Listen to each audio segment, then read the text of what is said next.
troublemaker, the invader, the space invader. 80s video games, classic, dude. Awesome video game. It's a good subject, actually. Talk about 80s video games. If you go to a bar and you know that it's a place where people are 30 and over, like a lounge, I don't care how beautiful the girl is or whatever she's wearing or whatever the case may be, she knows about 80s video games and she loves them. And you can also talk about the start of MTV, because it was an MTV generation. We all had to have our MTV. So those are good subjects, man. Like,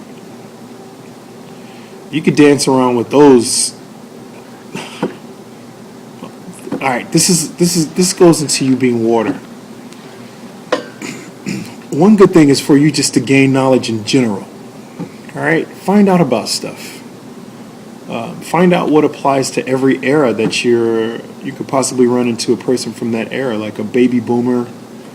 And, this is not just for meeting girls or anything like that, but just in general, it's good to know information because these are subjects that you could bring up when you run out of stuff to say. Ask the girl. I know I'm not supposed to ask your age, but tell me how old were you when you were playing video games? She'll tell you whatever. Oh, I was playing Atari, ColecoVision. So she's obviously over 30. So that you can go into that time period. So, some of my friends always take me like trivia stuff, which I think is pretty corny. But in essence, I started to appreciate it because they know a lot of stuff that I don't. And that's good information that you can use in a conversation with people. Is trivia questions and stuff from their era because they can identify with it. They're attached to that stuff emotionally. Like, I'm from the 80s, so if someone talks to me about Run DMC, I could go on for hours about Run DMC. I can go on for hours about the Beastie Boys. MCA just died, rest in peace. God bless his soul, God bless the dead. So if someone talks to me about something that I can identify with emotionally, for some reason I feel like they love me. And they could not say a word. So it's the same thing reversed, man. Like, it's good to let people talk and not have to say something every moment, because when you do that, you become a good listener. And when you become a good listener, you can quote me on this. People are going to say to you after a conversation with you where you probably only said all of 10 words, you know what they're going to say? I enjoy talking to you. It's something about you that just makes me want to talk to you forever. You are amazing. And then you'll be like, okay, Oprah. Tell Stepman I said what's up. When in essence, people really just want to talk. And they want someone that's going to listen without judging them. They want someone that's going to listen without condemning them for how they feel about whatever particular situation. And they want someone that's willing to be vulnerable because it opens the door for them to be vulnerable. Like, I'm being vulnerable right now with you guys and letting you know that, yeah, sometimes I do get afraid to approach a woman. Sometimes I do get afraid to go into a business deal. We just closed a business deal on a brunch a few weeks ago. And I've done tons of business transactions. And I was nervous for this one like I was for the first one. But, at some point in your life, you got to realize that that you can't be controlled by your feelings. You got to be controlled by your actions, and your feelings will follow. You're not supposed to let your feelings lead.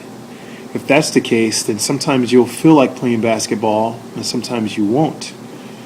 But when you're in the championship game, you got to just show up and play.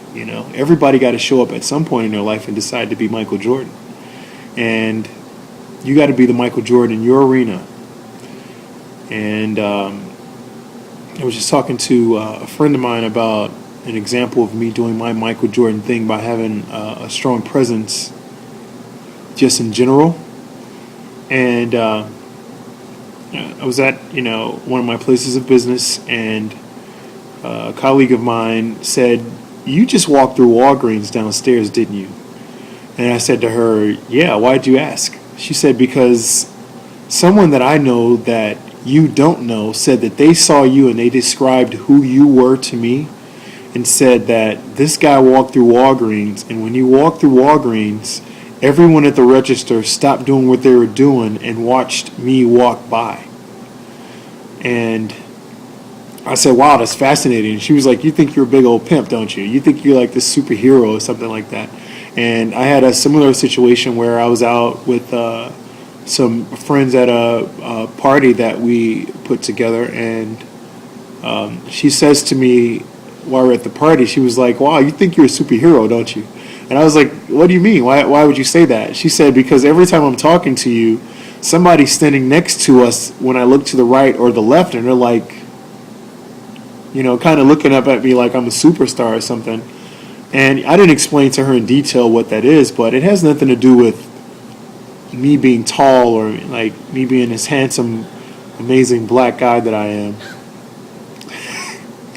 Oh, I'm just kidding. I'm a total loser, dude. It's just about me owning my environment. And, you know, I was talking to one of my buddies who's an absolute rock star.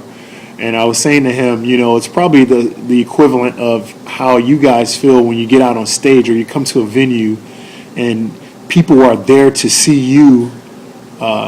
It's kind of like the attitude that you guys convey. It attracts people. Like when I see a rock star come out or some kind of artist performing, I'm mesmerized by them. And not just because they're performing on stage, but because they bring like a huge presence of awesomeness with them when they walk in.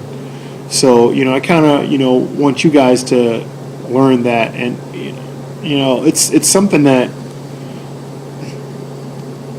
comes from you realizing who you are and not really caring about what other people think about you, and then owning that space and making that person okay with you.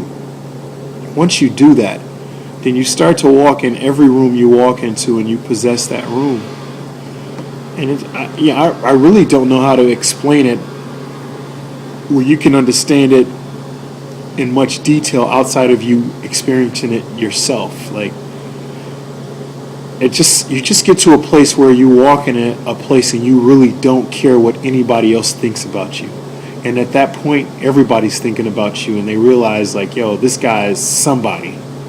And I get it all the time where people are like, you know, of course they say, you know, what are you in the NBA or something? Because I'm a tall black guy. So that's the automatic assumption. That's the only place they can put with someone like myself where they think that I'm some kind of R&B singer or something. And, you know, when someone comes up to me and they say, yo, are you in the NBA? And I always say to them, no, they say, are you in sports? And I say, yeah, I'm a horse jockey. Just so they'll get out of my face a little bit. But in essence, man, it's about just owning your presence, finding out who you are and being present wherever you show up. And you'll create a whirlwind around you in each environment. And the funny part about it is you won't even notice it. It's the people around you that'll see it. So there you go, man. It's a little something on presence.